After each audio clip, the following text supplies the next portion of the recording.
Amigos, estamos de volta aqui para a segunda parte, né, da correção da semana 5 para o oficial de justiça. Então agora a gente vai olhar questões de processo civil. Fizemos já a primeira parte de questões de direito civil. Agora processo civil. A gente vai começar aqui com ações possessórias.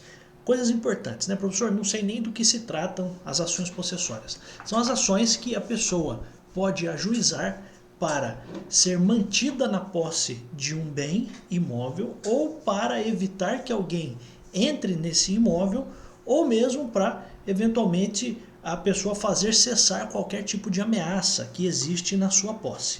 Pois bem, as ações possessórias, elas têm algumas características importantes. Uma delas é a de que a pessoa pode entrar com a ação possessória com base em um artigo, com base em um evento, e o juiz, durante o curso da ação possessória, pode conceder um outro pedido para proteger a posse do mesmo jeito. Tá? Então esse é um ponto importante. Tá? Isso é uma informação relevante para a gente. Então se você olhar, vamos até colocar aqui, ó, onde estão as ações possessórias, a partir do artigo 554 do Código de Processo Civil. Tá? Então isso é importante também para a gente ter uma noção de onde isso está. Primeira, então, questão 9 aqui. Acerca das ações possessórias, assinale a alternativa correta. Letra A. As referidas ações devem correr em segredo de justiça? Não, muito pelo contrário. Por quê? Como você sabe, professor? Tem uma coisa importante. O artigo 554 diz assim, que o juiz deverá determinar que se dê ampla publicidade da existência da ação prevista no parágrafo 1º e dos respectivos prazos processuais, podendo valer-se de anúncios em jornal ou rádios locais, da publicação de cartazes na região do conflito e de outros meios. Veja que a ação possessória, ela não corre por si só em segredo. Então qual é o erro aqui? É dizer que as ações devem correr em segredo. Por quê? Porque se for uma ação possessória em que os réus, as pessoas que estão no polo passivo, forem uma quantidade, ou for uma quantidade muito grande de pessoas, forem várias pessoas, esta ação não vai correr em segredo. Por quê? Porque o juiz, inclusive, vai dar publicidade, ampla publicidade a esta ação. Então, qual é o erro da letra A? É dizer que as ações possessórias devem correr em segredo. Por quê? Porque o próprio CPC diz no 554, parágrafo 3º, que o juiz deve determinar ampla publicidade da existência desta ação possessória quando tem muita gente como réu ali, como polo passivo, tá bom? Então por isso que está errada a letra A. Letra B, não é possível que o juiz conheça do pedido ou outorgue proteção legal de modo diverso do pretendido pelo autor. É exatamente o que eu acabei de falar e por isso que está errado. Quando diz que não é possível, está errado por quê? Porque é possível. Se você fosse estudar mais a fundo a ação possessória, eu posso ter a ação possessória porque eu já perdi a minha posse, porque eu estou perdendo a minha posse, ou porque eu estou na iminência de perder a posse. Pois bem, o juiz pode entender que o caso não é de um tipo de ação. Então você tem lá a manutenção da posse, você tem a reintegração de posse, você tem o interdito proibitório, são as formas, são os tipos de ações. Professor, preciso decorar isso? Por enquanto não. Só estou explicando que existem nas ações possessórias 3 tipos de ações. Pode ser que a pessoa esteja entrando pedindo a reintegração de posse, quando na verdade o juiz pode conceder a manutenção da posse. Ou pode ser o contrário, a pessoa pedindo a manutenção da posse e o juiz concede para ela a reintegração. Mas qual é o ponto? As medidas que são solicitadas, que são requeridas na ação possessória, elas são permeáveis entre si. É o que a gente chama de fungibilidade das medidas. As medidas são fungíveis. O juiz pode determinar a proteção de um modo diferente do que foi pedido pelo autor. Então aqui é o que eu diria, é o que se chama de a fungibilidade entre os pedidos da ação possessória, razão pela qual é possível que o juiz conceda algo de modo diferente do que foi pedido pelo autor. Tá? Então é exatamente o contrário do que está sendo dito aqui na alternativa. Então o juiz tem esse poder. Tá? Então é possível que de fato isso aconteça. Ó, propositura de uma ação possessória, em vez de outra, não obstará, não impedirá a que o juiz conheça do pedido e outorgue proteção legal àquela cujos pressupostos estejam provados. É exatamente o que eu disse, só que de um outro jeito, tá? Então, quando se diz que não é possível que o juiz conheça de um pedido para dar uma proteção diferente, está errado, porque o juiz pode, porque embora a pessoa tenha entrado com um pedido, pode ser que o juiz entenda que aquilo é outro e mesmo assim ele vai conceder a proteção, tá bom? Então por isso que a letra B está errada. Letra C, no caso de ação possessória em que figure no polo passivo grande número de pessoas, o oficial de justiça deve realizar a citação pessoal dos que forem encontrados no local, devendo procurá-los por 3 vezes para tal fim. Qual é o erro aqui? Qual é o ponto importante aqui? O oficial de justiça, neste caso em que tem muita gente como réu no polo passivo sendo processado, o oficial de justiça deve fazer a citação? Deve fazer a citação. Pois bem, só que tem um ponto. Olha o que diz a lei, tá? No caso de ação possessória que figure no polo passivo grande número de pessoas, serão feitas a citação pessoal dos ocupantes que forem encontrados no local e a citação por edital dos demais, tá? Para fins da citação pessoal, o oficial de justiça procurará os ocupantes no local por uma vez. Olha como diz, né? Por uma vez, citando-se por edital os que não forem encontrados. Então, qual é a dinâmica do oficial de justiça? E por que isso aqui poderia cair na sua prova? Porque isso aqui tem uma conduta do oficial de justiça. Então, o oficial de justiça recebeu lá um mandado de citação num caso que tem um caminhão de gente. É uma ação que tem um grande número de pessoas no polo passivo, como réus, como pessoas processadas que supostamente invadiram um determinado lugar. Pois bem, neste caso, o que acontece? O oficial de justiça deve procurar as pessoas que moram ali não por 3 vezes, mas deve procurar por uma vez. E depois, se não encontrar essas pessoas, vai ser feita a citação por edital, tá? Então por isso que está errada a letra C. A letra D é a verdadeira no caso de ação possessória, em que figura do polo passivo grande número de pessoas. Aqui precisa de uma correção, né? Os que não forem encontrados, falta um S aqui, né? Os que não forem encontrados devem ser citados por edital, sendo ainda realizada a intimação do Ministério Público e se envolver pessoas em situação de hipossuficiência econômica da Defensoria Pública. Qual é o diferencial aqui? É que a letra E basicamente fala a mesma coisa, só que diz o seguinte, sendo realizada a intimação do Ministério Público e da Defensoria Pública. Só que tem uma coisa, a Defensoria Pública só vai entrar se houver pessoas hipossuficientes, ou seja, pessoas com dificuldades financeiras. Professor, mas geralmente quem invade terra dos outros já não é uma pessoa pobre? Não, não necessariamente. Você pode ter, por exemplo, tem às vezes condomínio desses bacanas aí, em que a pessoa entra lá e vai construindo erradamente, equivocadamente. Tá? Então não é porque existe uma pessoa que invade terra que necessariamente é uma pessoa pobre. Tá? Então pode ser que tenha uma pessoa que tenha uma capacidade financeira muito maior. Então qual é a ideia aqui? Se você tem um grande número de pessoas, primeiro o oficial de justiça vai fazer a citação pessoal de todo mundo que estiver lá, vai procurar essas pessoas por uma vez, ok, e se não encontrar as pessoas que ele foi procurar lá, aí vai ser feita a citação por edital dessas pessoas.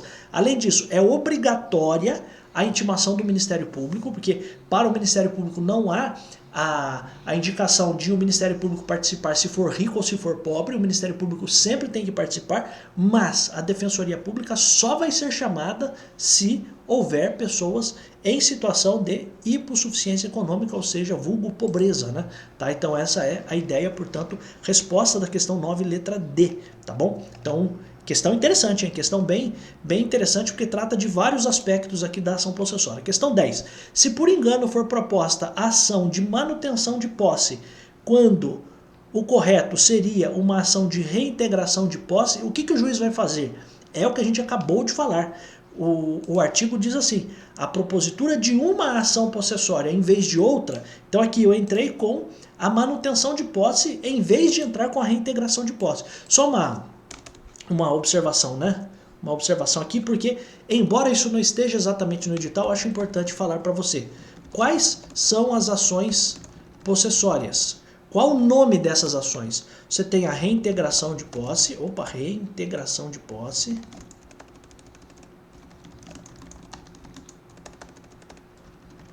manutenção de posse e interdito proibitório.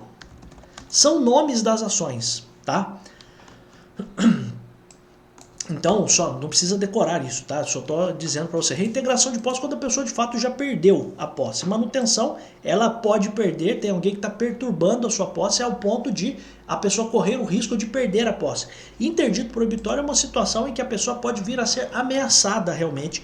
Por exemplo, quando você tem lá uma hipótese de greve, né, em que os trabalhadores vão entrar na frente da entrada da fábrica, vão ficar lá parados na entrada da fábrica. O que a empresa faz? A empresa entra com essa ação aqui de interdito proibitório.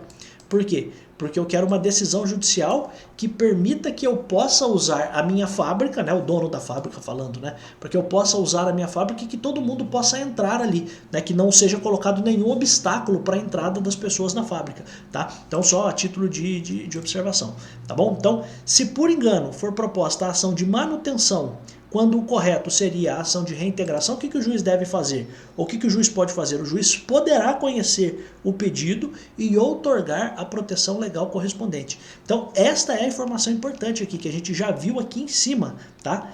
Que o juiz, por conta da fungibilidade dos pedidos, ele pode conceder alguma coisa diferente do que foi pedido. Então a pessoa pediu a manutenção e era caso de reintegração. A pessoa pediu um interdito proibitório e era caso de manutenção. E assim por diante. Tá bom? Então, resposta da questão 10, letra E, não precisa nem olhar as outras. A ação não vai ser extinta, ó. A gente tem aqui, conhecerá do pedido para julgá-lo improcedente? Não, porque ele pode julgar procedente.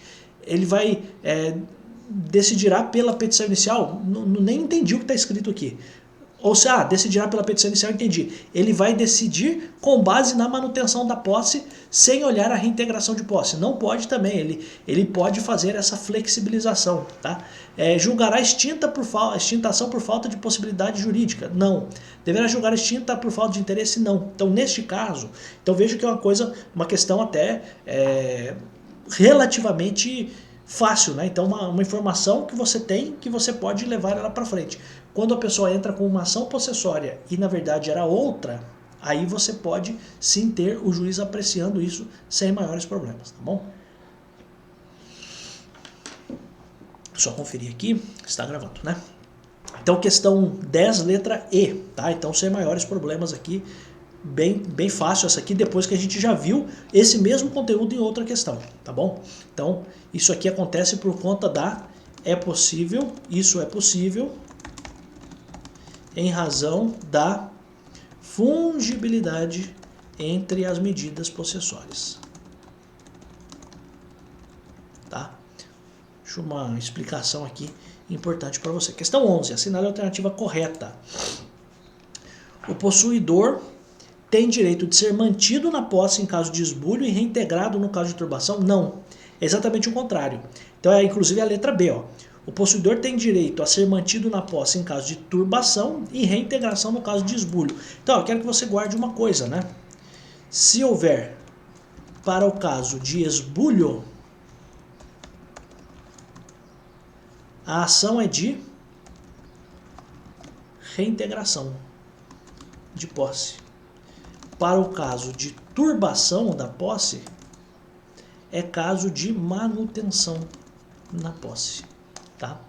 Então, uma coisinha também bobinha, mas que você não pode, de fato, errar. Então, quando há esbulho, a ação correta é a ação de reintegração de posse. Porque a pessoa já foi retirada. Esbulhar é isso. Você foi ali meio que subtraído da posse, né? Expulsaram você. O esbulho é essa ideia de expulsar você de um determinado lugar. Então eu quero voltar para aquele lugar. Eu quero reintegrar a minha posse. Quero voltar a ter a posse. A turbação é aquela situação em que está havendo alguma coisa que está me perturbando, está me afetando ali dentro, mas eu continuo lá dentro ainda. Então eu quero ser mantido lá dentro. Tá? Então essa é a ideia. Então por isso que a letra A está errada, porque o pedido de manutenção não é para caso de esbulho, manutenção é para caso de turbação. Tá? Ó, então mantido na posse para turbação, manutenção, turbação, reintegração, esbulho. Tá? Então de fato é essa mesmo. Tá? Letra C. Estando a petição inicial devidamente instruída, o juiz deferirá, após a oitiva do réu, a expedição do mandado liminar de manutenção ou reintegração. Qual é o ponto aqui? Podemos até conferir na lei. Mas olhando assim, me parece que isso aqui está errado. Por quê? Quando a petição inicial estiver devidamente instruída, o juiz vai deferir o mandado liminar sem ouvir o réu. Olha que coisa interessante. Professor, mas ele não vai poder se defender? Ele vai se defender depois. Mas primeiro o juiz expede o mandado liminar para manter a pessoa, para reintegrar a pessoa na posse, e depois o réu se manifesta. Tá? Então vamos lá. Onde está isso? É lícito ao réu, na pendência da ação.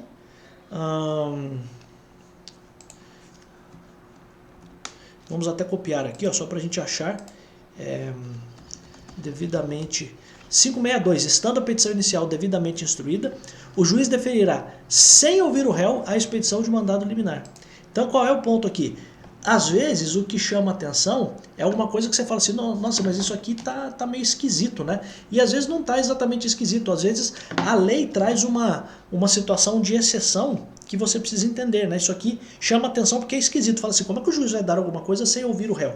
Mas isso acontece, por exemplo...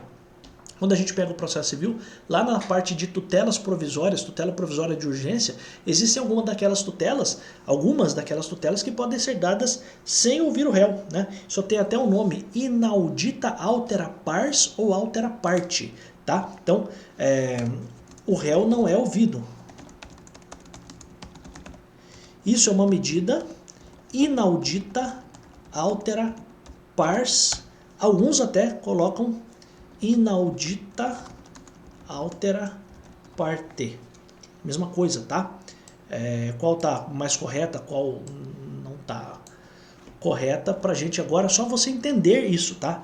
Então, estando a petição inicial devidamente instruída na ação possessória, o juiz vai deferir a expedição de um mandado para manter ou para reintegrar o autor na posse, sem ouvir o réu. Depois o réu se manifesta. Então, o réu não é ouvido antes da liminar, é ouvido depois da liminar, tá? Essa informação é importante. E aí essa medida que é dada sem ouvir o réu tem um nome, é uma medida inaudita altera pars ou inaudita altera parte. É a mesma coisa, tá? Só para que você tenha isso em mente, porque isso aqui poderia, em tese, constar numa questão. Não acho que vá constar, mas caso conste, você já sabe, tá bom? Então, quando o juiz concede a decisão sem ouvir a parte contrária na ação possessória, ele está dando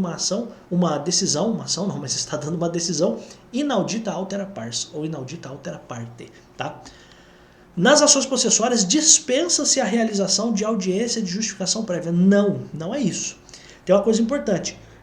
Pode ser que em alguns casos o juiz marque a audiência de justificação prévia. O juiz olha para a petição inicial e diz o seguinte, olha, não está ainda tão redondinho o pedido, eu não estou entendendo 100% do que está escrito aqui. Vou marcar uma audiência de justificação, vou chamar as partes, vou chamar já o autor para que já seja ali explicado alguma coisa. Então, ó, concedido ou não o mandado liminar, o autor promoverá nos 5 dias subsequentes a citação do réu para contestar a ação em 15 dias. Quando for ordenada a justificação prévia, o prazo para contestar será contado da intimação da decisão que deferir ou não a medida liminar. Então veja, a própria lei diz que quando for ordenada a justificação prévia, significa o quê? Que a justificação prévia é possível.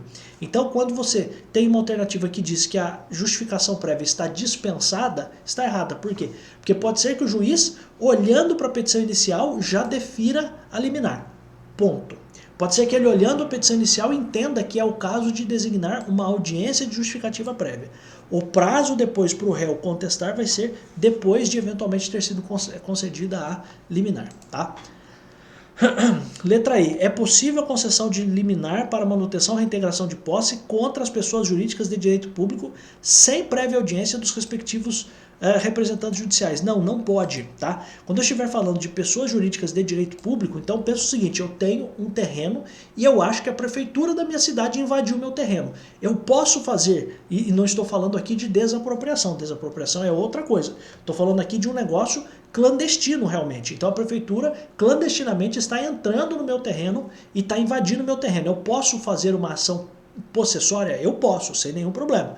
Qual é o ponto? Qual é o ponto importante? O juiz pode deferir a liminar contra o município, contra a prefeitura municipal, ali contra o município, né? Não é prefeitura é o prédio, né? Mas contra o município, pessoa jurídica que está invadindo o meu terreno, pode. Só que tem um detalhe, A fazenda pública precisa ser ouvida, os representantes judiciais do poder público precisam ser ouvidos. Então, é como se eu dissesse o seguinte: não é possível a concessão de medida liminar para manutenção ou reintegração de posse sem que antes seja ouvido o representante judicial da pessoa jurídica de direito público. Aqui, entenda, né? Você poderia ter a seguinte expressão: fazenda pública, que é a mesma coisa, tá bom? Então, pessoas jurídicas de direito público ou fazenda pública. Vamos só ver em que artigo isso aqui está.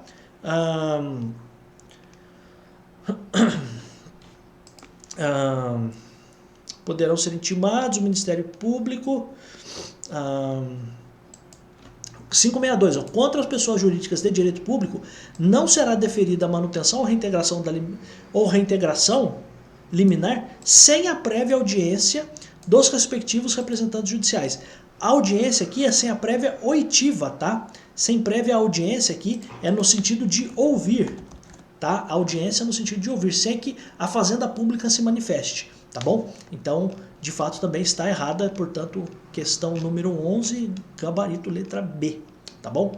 Questão 12. Carlos é casado com Ana, que sofre de doença degenerativa que a impede de praticar os atos da vida civil. Em razão disso, Carlos procura um advogado que ajuiza a ação de interdição visando a obtenção de curatela da sua esposa.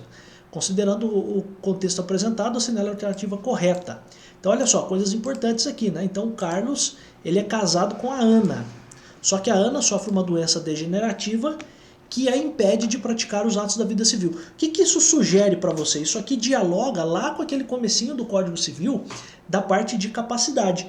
Possivelmente a Ana é uma pessoa que atualmente é, no mínimo, relativamente incapaz. Ou ela está com uma dificuldade que a impede de praticar os atos da vida civil. Neste caso, o Carlos procurou por um advogado e o advogado vai entrar com uma ação chamada ação de interdição para obter o quê? A possibilidade de cuidar da sua esposa judicialmente. Então é o que a gente chama de curatela. Considerando o contexto apresentado, qual é a alternativa correta? Este é o ponto. Ó. A critério do juiz, poderá ser requisitada no curso da ação a oitiva de parentes e pessoas próximas de Ana. Então veja só, a Ana ela vai ser interditada. O que significa isso? Significa que o Carlos, seu marido, vai cuidar de toda a sua vida. Você vai perceber que a Ana vai precisar ser ouvida pelo juiz da causa e vai ser ainda feita uma perícia na Ana, para que se possa de fato constatar se a Ana tem ou não essas dificuldades de praticar os atos da vida civil. Qual é o ponto importante? No curso desta ação, o juiz, além de ouvir o Carlos e além de ouvir a Ana, né, caso ela possa se exprimir, possa manifestar sua vontade, o Carlos e a Ana, além de eles serem ouvidos, outras pessoas podem ser ouvidas. Quem? Parentes e pessoas próximas a Ana. Esta é a ideia, portanto essa é a resposta de fato, tá? Então, vamos até colocar aqui, parentes e pessoas próximas, ó. Artigo 751 do Código de Processo Civil. A critério do juiz, parágrafo 4º, a critério do juiz poderá ser requisitada a oitiva de parentes e pessoas próximas. Próximas a quem? A pessoa que está sendo interditada, tá? Letra B. Então, o Carlos está movendo esta ação para fazer a interdição da Ana para que ela seja curatelada. A letra B diz assim, em qualquer hipótese, ó, qualquer hipótese, Ana deverá ser ouvida na sede do juízo. Não, tá errado. Por quê? Porque se a Ana não puder se deslocar até o fórum, o juiz deve ir até a Ana. É isso que diz a lei, tá? Olha só. Não podendo o interditando deslocar-se, o juiz o ouvirá no local onde estiver. Interditando é a Ana, pessoa que vai ser interditada. Então, não podendo o interditando deslocar-se, o juiz o ouvirá no local onde estiver. Então, o juiz deve ir até a casa da Ana, neste caso. Tá? Então, por isso que está errado dizer que em qualquer hipótese a Ana deve ser ouvida no fórum. Não, pode ser que ela seja ouvida na casa dela. Quando? Quando ela não puder se deslocar. Tá? Então, isso é o erro da letra B. Letra C. Ana será citada para ser entrevistada eu acho que aqui tem um ser errado, hein? Para entrevista minuciosa com o juiz, tire esse ser aí, tá? Ana será citada para entrevista minuciosa com o juiz da causa e na presença de especialista, respondendo acerca de sua vida, negócios, bens, vontades, preferências, laços familiares e afetivos e sobre o que mais o especialista entender necessário. Cara, tem só um erro aqui. Qual é o erro? Como a Ana vai ser entrevistada pelo juiz, o juiz pode estar acompanhado de um especialista, só que as perguntas vão ser feitas pelo juiz, não pelo especialista. Então a letra C está errada, por quê? Porque as outras perguntas, além de vida, negócios, bens, vontades, preferências, laços familiares e afetivos, não vão ser perguntadas pelo especialista. Isso vai ser avaliado e quem tem que ver se é necessária outra pergunta é o juiz, não o especialista, tá bom? Então por isso que está errado. Letra D. Durante a entrevista é vedado o emprego de recursos tecnológicos capazes de permitir ou de auxiliar o interditando a expressar suas vontades e preferências e a responder às perguntas. Não, exatamente o contrário. Não é vedado, é permitido que as pessoas que têm uma certa dificuldade possam se exprimir. Por quê? Porque às vezes a pessoa só não fala, mas aí a pessoa é entrevistada, o cara abre um computador e digita, olha, estou te entendendo completamente, estou entendendo 100% do que você está me perguntando. Então é possível o emprego de recursos tecnológicos, não é proibido, é possível, tá? Por isso que a letra D está errada. A letra E. Tratando-se de processo em segredo de justiça, devem ser reduzidas a termo apenas as perguntas formuladas pelo juízo. Olha que interessante, né? Aqui o 751 diz assim, devendo ser reduzidas a termo as perguntas feitas pelo juiz e as respostas. Então qual é o erro aqui? Devendo ser reduzidas a termo apenas as perguntas. Não, as perguntas e as respostas vão constar no papel, isso é ser reduzido a termo, né? Vão ser colocadas no papel, na ata da audiência ou na ata do ato ali, que no relatório do que foi feito, né? Então imagine que o juiz vai até a casa da pessoa, inclusive, só para que você tenha em mente, isso até poderia ser muito similar ao que a gente chama de inspeção judicial, que a gente tem lá os meios de prova do processo civil, poderia ser muito similar à inspeção judicial. Qual é o ponto? O juiz saindo do gabinete dele, indo até a casa da Ana, depois vai ser feito uma ata, um relato de tudo aquilo que aconteceu, tá? E ali vão constar as perguntas e as respostas. Se for no fórum, vai ser feita uma ata da audiência lá dentro do fórum. Aí também vai constar as perguntas, vão constar as perguntas e as respostas, tá bom? Então este é o ponto, por isso que a questão 12, resposta mesmo, gabarito letra A, tá bom? 13. Em relação ao processo de execução de títulos executivos extrajudiciais, assinale a alternativa correta, tá? Então, execução de títulos executivos extrajudiciais, coisas importantes, né? Execução, o que é? Eu já tenho o título na minha mão, eu já sei o quanto é devido e agora eu quero cobrar dessa pessoa.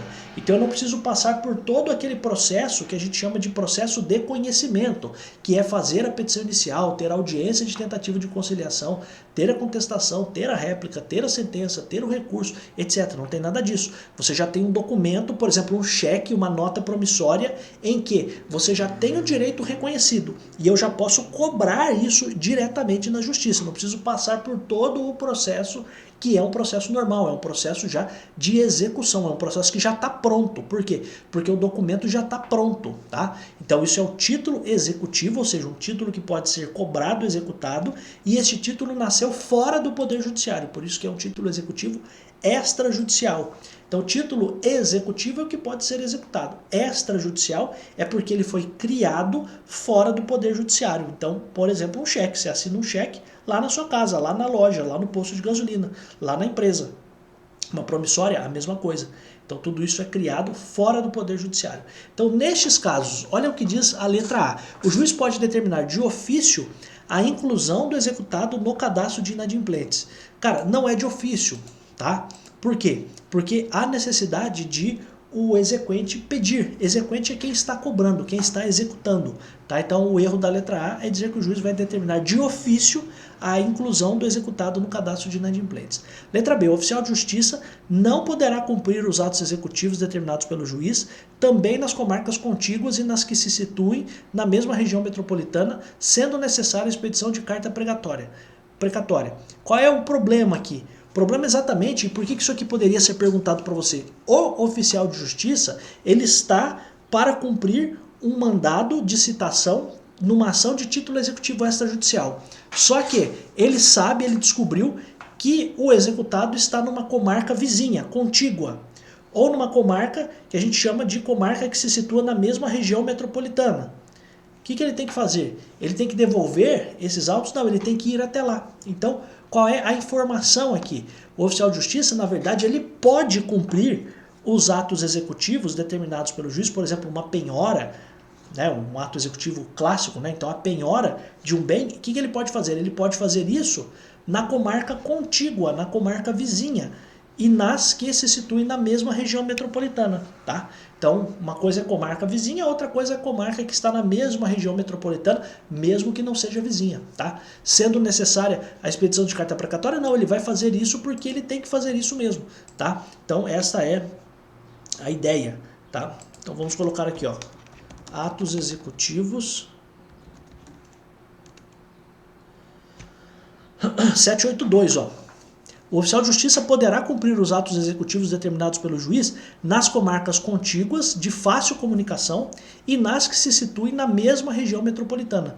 Faltou aqui, né, de fácil comunicação, mas o simples fato de dizer que ele não pode cumprir já está errado, porque ele pode cumprir, tá? Então essa é a ideia, tá? Então, o oficial de justiça poderá cumprir os atos executivos nos locais ali de comarca contígua ou mesmo a região metropolitana, tá? Então por isso que está errada a letra B. Letra C, não dispondo a lei de modo diverso, o juiz determinará os atos executivos e o oficial de justiça os cumprirá. Coisa básica, durante o processo de execução, o juiz dá a ordem e quem cumpre essa ordem é o oficial de justiça, tá bom? Então esse é o ponto. Então o juiz mandou penhorar, quem vai fazer a penhora? O oficial de justiça. O juiz mandou citar, quem vai fazer a citação? O oficial. O juiz mandou intimar, quem vai fazer? O oficial, e assim por diante, tá? Letra D, é vedada a utilização de força policial? Vedada é proibida, não, é permitida a utilização de força policial. Às vezes o oficial de justiça vai no lugar, o cara fala, não, não vai levar isso aqui não, você não vai penhorar isso aqui não. Aí você tem que buscar o policial, a força policial, para efetivar o que foi determinado pelo juiz. Então está errado dizer que é vedado, é proibido utilizar, muito pelo contrário, é autorizado o uso da força policial. Letra E, a inscrição do nome do executado no cadastro de inadimplentes somente pode ser cancelada em caso de garantia da execução. Não, vamos lá entender uma coisa. A parte vai requerer ao juiz a inclusão do nome do cara no cadastro de inadimplentes, SPC Serasa, por exemplo, né? Agora, tem uma coisa, quando que o nome desse cara vai sair? Ele pode sair quando ele pagar. Então, pagar é simplesmente extinguir a execução. Quando o cara paga tudo que ele está devendo, extingue a execução. Então, quando ele paga, vai sair o nome dele do cadastro de inadimplentes. Então, qual é o erro da letra I? É dizer que somente no caso de garantia da execução, o nome do cara vai sair do cadastro. Não, se ele pagar também sai, né? Então veja, o que é garantia da execução, professor? Garantia da execução é aquela situação em que a pessoa vai entregar para o Poder Judiciário um bem, ó, tá aqui a minha caneca, eu quero discutir isso aqui. Se eu perder, podem ficar com a minha caneca, mas eu já estou querendo aqui entregar a minha caneca como garantia da execução. Então por isso que não pode, tá? Não pode se dizer que apenas a exclusão vai se dar com a garantia da execução, não. A exclusão pode se dar, por exemplo, com o pagamento, tá? Então, vamos colocar aqui cancelada.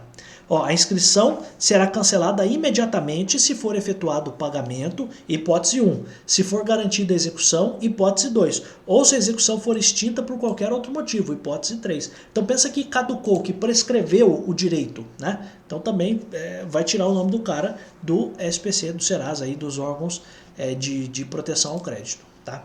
Então, por isso, do cadastro de inadimplentes, né, na verdade. Então, por isso que está errado dizer que somente vai ser cancelado no caso de garantia. Não, pode ser no caso de extinção por qualquer motivo, ou pode ser no caso de pagamento também. Tá? Então, por isso que a questão 13, de fato, o gabarito letra C.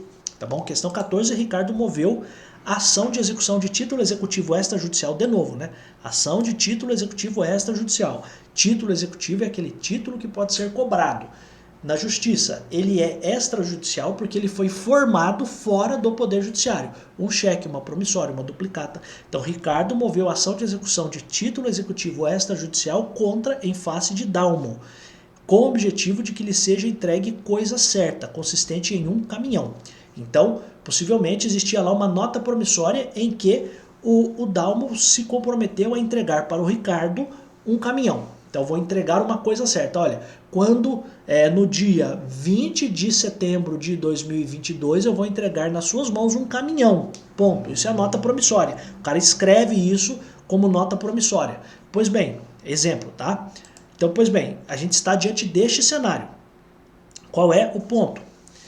Ao despachar inicial, o juiz poderá fixar contra a Dalmo multa por dia de atraso na entrega. Até aqui tá certo. Então veja só, o juiz manda uma citação para o Dalmo. Ó, Dalmo, você tem que entregar o caminhão, beleza? Se você não entregar, eu vou aplicar por dia de atraso uma multa. Só que o juiz pode alterar o valor da multa se ele considerar que o valor da multa está muito alto, ou seja, quando o valor da multa for excessivo, ou quando o valor da multa for insuficiente. Então qual é o erro da letra A? O juiz manda o Dalmo entregar o objeto e além disso ele vai colocar na decisão dele o seguinte, olha, eu fixo a multa diária de R$1.000. Então para cada dia de atraso ele vai pagar R$1.000.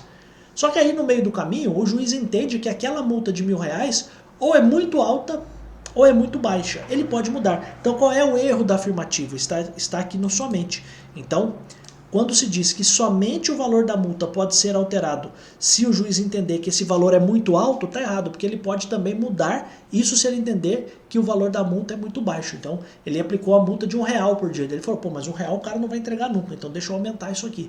Tá? Então, essa é a ideia. Dalmo será citado para, em 5 dias, satisfazer a obrigação. Está errado. Por quê? Porque entenda uma coisa. Prazos diferentes, né? O prazo lá na execução fiscal, que a gente já viu numa outra série de questões, é um prazo. Aqui o prazo para execução de título executivo extrajudicial consistente na entrega de uma coisa, o prazo de citação é um prazo para que em 15 dias ele entregue. Então, resposta à letra C, você exclui a letra B porque está dizendo que é 5 dias, quando na verdade o prazo é de 15 dias, tá bom? Se você olhar ó, a lei 6.830,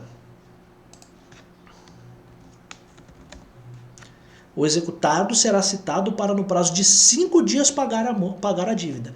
Então veja só, uma observação importante, né?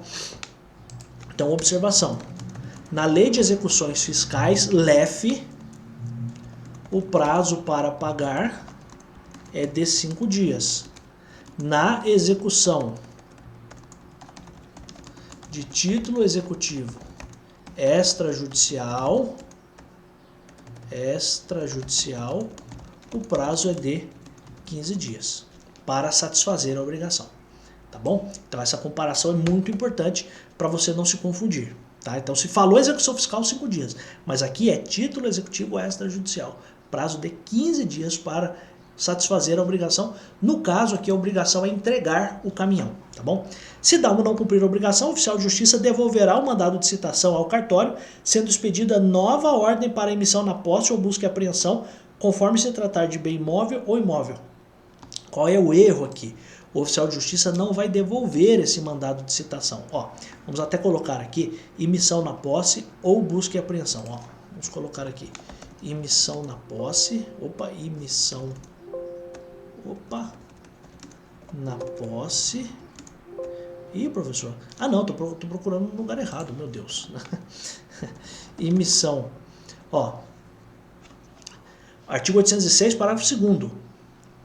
Do mandado de citação constará ordem para emissão na posse ou busca e apreensão, conforme se tratar de bem imóvel ou imóvel. Então, se for bem imóvel, emissão na posse. Se for bem imóvel, busca e apreensão, cujo cumprimento se dará de imediato, se o executado não satisfizer a obrigação no prazo que lhe foi designado. Então, aqui qual é o erro? É dizer o seguinte, o Dalmo não cumpriu. Se ele não cumpriu, o oficial de justiça de imediato deve fazer ou a emissão na posse ou fazer a busca e apreensão.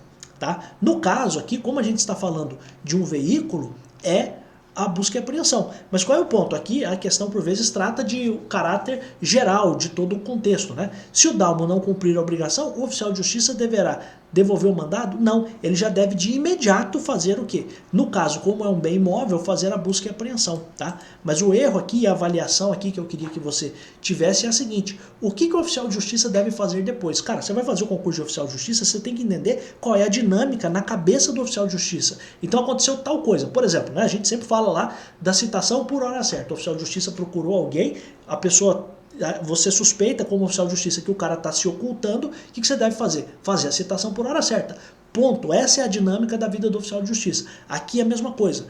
Execução de título executivo extrajudicial. Professor, mas eu vou ser oficial de justiça, como é que eu vou saber disso? Vai estar escrito, meu jovem. Você vai pegar o mandado e vai estar escrito lá, execução de título executivo extrajudicial. Aí o cara teve 15 dias para fazer a entrega do caminhão. Não fez? Você, como oficial de justiça, já vai marcar na sua agenda para voltar lá, bater na casa do cara e perguntar, escuta aqui, você entregou o caminhão? É que assim, geralmente o caminhão você consegue ver o caminhão, né? Mas imagine que é um lugar que pode, que tem uma garagem, etc. Mas bate lá na casa do cara e pergunta, escuta aqui, você entregou o caminhão? Não, não entreguei. Então, é o seguinte, eu vou fazer aqui a busca e apreensão do seu caminhão, beleza? É isso. Tá? Então esse é o ponto, tá? Então se a obrigação não foi cumprida no prazo de 15 dias, o oficial de justiça deve de imediato fazer a busca e apreensão, porque é um bem móvel, então ele tem que fazer a busca e apreensão. Se fosse um bem imóvel, fazer a emissão na posse. Esse é o ponto, tá? Em caso de efetiva entrega da coisa, então a letra D está errada por isso, tá? A letra E. Em caso de efetiva entrega da coisa, será lavrado o termo respectivo, considerando-se satisfeita a obrigação que não poderá mais prosseguir. Cara, tá errado, por quê? Porque se houver a entrega da coisa, você ainda pode, eventualmente, fazer a cobrança dos juros, das multas, etc. Tá? Porque, tá bom, o cara entregou o caminhão, mas entregou depois de 45 dias. Pô, peraí. Pode ter sido o exequente, né, a pessoa que está, de fato, cobrando aquilo, pode se sentir prejudicada, né? Então, isso poderia ainda continuar, tá? Então, esse é o ponto. Quer ver? Ó, vamos só marcar aqui, ó, efetiva entrega, vamos colocar aqui. Nossa, professor, tá? Pera, deixa eu dar um pause, a gente já acha aqui o artigo, só um segundo. Aqui, amigos, está no artigo 807, né? Se o executado entregar a coisa, será lavrado o respectivo termo, né? O termo respectivo, ok, e considerada satisfeita a obrigação. Até aí tudo bem. Prosseguindo-se a execução para o pagamento de frutos ou ressarcimento de prejuízos, se houver. Então, pensa o seguinte, o cara foi lá intimado para entregar o caminhão. Só que o cara não entregou nos 15 dias, certo? E aí, esse cara precisava do caminhão, está tendo prejuízo, está deixando de fazer transportes, etc. Então não dá para extinguir a execução, eu vou ter que cobrar, vou ter que prosseguir essa execução para quê? Para o ressarcimento dos prejuízos. Tá? Então essa é a ideia, por isso que isso aqui está errado. Ó. Então em caso de efetiva entrega da coisa, será lavrado o termo respectivo, tá verdade, considerando-se satisfeita a obrigação, que não poderá mais prosseguir, não, ela pode prosseguir para apurar eventualmente o que? Os frutos, se for o caso, né? Então imagine que eventualmente o cara inclusive pode cobrar aluguel, né? Então se o cara está com um caminhão, isso é uma coisa importante, né? Isso não vai cair para você, tá? Mas imagine que o cara tem que devolver o caminhão e não devolveu. Além da multa, o dono do caminhão ou a pessoa que vai receber o caminhão pode cobrar ali um aluguel. Falar, olha, cara, você faz um mês com o meu caminhão e está usando, vou cobrar um aluguel de você, desse caminhão. Ou então ressarcimento de prejuízos. Então aquela situação do cara dizer o seguinte, olha, eu precisava estar com o caminhão aqui nas minhas mãos há 15 dias, né? Ou dentro desses 15 dias, e agora você está há 50 dias sem me entregar e eu deixei de fazer um monte de serviço aí, deixei de fazer outros transportes, então eu quero ser ressarcido desses prejuízos. Então, qual é o ponto aqui importante, né? A obrigação estará satisfeita, só que ela vai prosseguir se ainda houver alguma coisa para ser cobrada ali, tá bom? Amigos, eu vou deixar esse vídeo também lá no YouTube para os alunos interessados em fazer questões para o concurso de oficial de justiça. Como que você faz para você ter acesso a essas questões? Nós estamos aqui na semana 5 já. O combinado com os alunos num primeiro momento seriam de fazermos 120 questões. Com esta semana 5, nós estamos encerrando 100 questões, né? Então faltam ainda mais 20 questões para serem feitas, mas entenda, eu ainda vou gravar mais aulas para o concurso de oficial de justiça, vou gravar a correção ainda de mais questões, além das 120 questões que foram combinadas, porque acho que tem muito assunto aqui importante que poderia ser perguntado para você. Então todo esse conteúdo aqui está dentro do Base Jurídica, tá? Que é o meu curso específico em que eu coloco lá dentro conteúdos de direito para vários concursos. Então você quer estudar, você quer ter um projeto de vida para passar no concurso. Lá já tem material de vários concursos, por exemplo, o concurso da Polícia Civil, concurso do Tribunal de Justiça para escrevente, que o do interior já está para sair. Este concurso de oficial de justiça, que é o conteúdo aqui das nossas questões que estamos resolvendo aqui. Tudo isso está lá dentro do Base Jurídica. O que você faz para ter acesso? Você vai ter acesso por 1 ano a tudo isso, para você estudar o que você quiser de todos esses conteúdos. Então, na verdade, pelo preço de um curso, você está tendo acesso a todos os outros cursos que eu já fiz, inclusive revisões, inclusive assuntos muito importantes para tantos outros concursos. O link eu vou deixar aqui embaixo se você quiser participar, e lá você vai perceber que nós já temos uma área lá específica para o concurso de oficial de justiça, com aulas teóricas e também com correção de exercícios, tá bom? Então eu queria convidar você a participar do Base Jurídica, o link está aqui embaixo. Uma coisa importante, quanto que eu pago, professor? 20 conto por mês. Não. É 20 conto por dia? Não, 20 conto por mês. 12 de 20 reais você vai pagar, tá bom? Para ter aulas com essa qualidade, com esse grau de conteúdos, de conhecimentos, tá bom? Então este vídeo que eu estou deixando lá no YouTube, no canal do YouTube, para os alunos interessados clicarem no link que eu vou deixar aqui embaixo e também vou deixar no primeiro comentário fixado o link para você entrar lá. Você vai pagar R$240 se quiser pagar de imediato, ou 12 de 20 reais para você ter acesso lá a 1 ano, para você fazer um planejamento de 1 ano de estudos, para você ter acesso a todos os conteúdos que são necessários para você. Quero estudar para o concurso de oficial de justiça, o conteúdo está lá. Estou estudando já para oficial de justiça, o conteúdo está lá. Vou fazer também depois o da Polícia Civil. Temos lá já conteúdo pronto. Vou fazer o de escrevente, já temos conteúdo pronto. E claro, com os editais em aberto eu vou acrescentando novas aulas lá. Além disso, tem um grupo de WhatsApp para você tirar dúvidas comigo, tá bom? Quem responde sou eu mesmo, tá bom? Então é uma baita oportunidade para você, para ter acesso não só ao concurso que você está querendo fazer agora, mas também para você fazer um projeto de médio prazo aí para outros concursos tão importantes quanto esse, tá bom? Agradeço muito, eu volto em tantos outros vídeos, sim, porque eu adoro estar aqui. Tchau!